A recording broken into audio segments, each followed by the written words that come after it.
Yo, it's Trivelli. I'm back, and today we are breaking down Gonzaga basketball, and if anybody can actually beat these guys. Please leave a like, comment, and subscribe because I'm dropping videos Monday through Friday, never slacking. Now let's jump into the action, all right? So look, first thing we want to say is ever since Mark Few arrived in 1999, they've made the NCAA tournament every single season since Few has arrived. The only thing they haven't done is actually win the entire thing, but this could be the season where they actually pull it off. Tons of factors going into this season with COVID restrictions and whatnot, and last season they got canceled after having a 31-2 record. Basically, all I want to tell you guys is that Mark Few is legit. This team is legit, even though they are in the Western Coast Conference, which some people would say, you know, they just bully bad teams all year. I disagree because the Western Coast Conference has consistently put in multiple teams into the tournament now for years on end. So let's just get this out of the way. They're 18-0 right now, number one in the nation.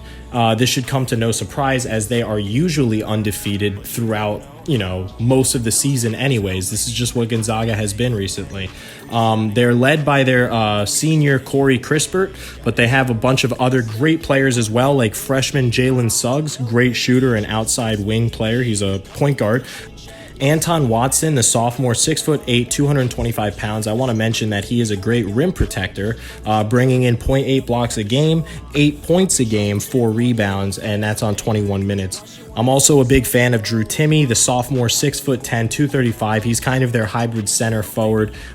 This guy can do so much around the rim as well as, pretty much have a soft touch. The Gonzaga Bulldogs are a perfect mix of, they've got their senior leader in Corey Crispert, who's averaging over 19 points a game. And they've got their three-point shooter in Crispert and Suggs. Remember, Crispert is shooting 48% from three. Suggs, who's only a freshman, is shooting 35.6% from three. Both are averaging double digits. Suggs with 7 rebounds and 3 assists, and you also have Andrew Nembhard coming off the bench, solid distributor of the basketball with 4.6 assists a game.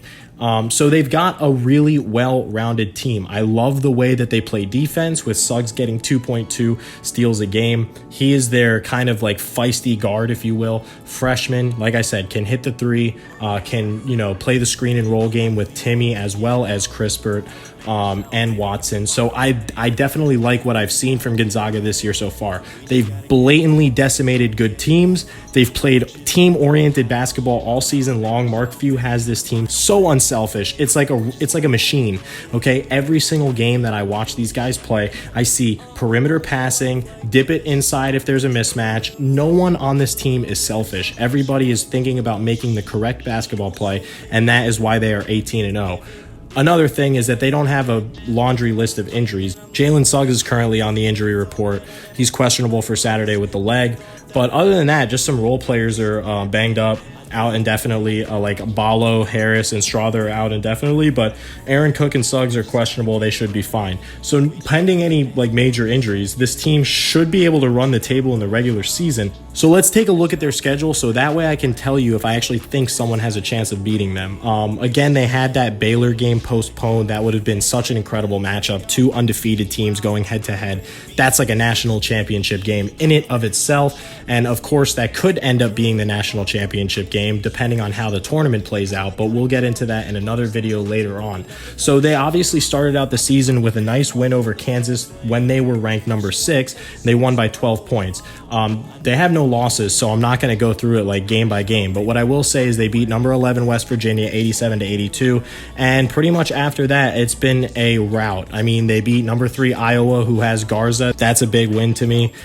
They follow this up with pretty much just decimating everybody in their conference. A 17-point win over BYU, a couple 50-point wins here and there, some 30-point wins, some just basically none of these games were really close with 5 minutes left. Pacific actually gave them a pretty good run in the first half, but again, Gonzaga played a strong second half, led by Timme, led by Suggs, and again, no one's able to beat this team. All right, so we're going to look at some of their final opponents here. We have BYU, San Francisco, St. Mary's, San Diego.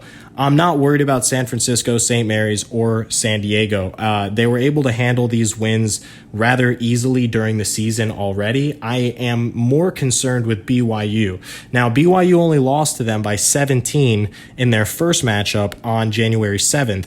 But tonight's matchup, by the way, just plugging a little advertisement for ESPN here, you can catch that game tonight at 11 p.m. on ESPN main channel. It's going to be BYU versus Gonzaga. Now, this is the last team that I honestly think could knock off Gonzaga.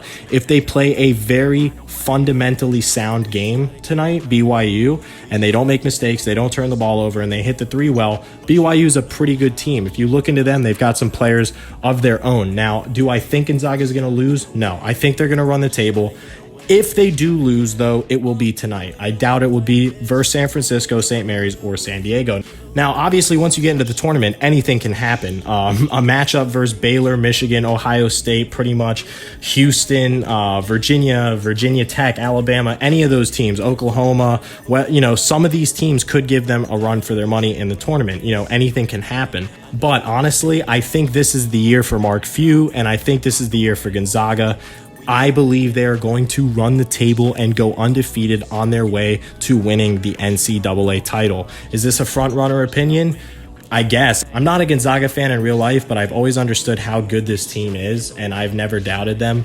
It seems like they're always just coming up just a tad short, but this is not going to be like 2017 when they lose to North Carolina on a buzzer beater.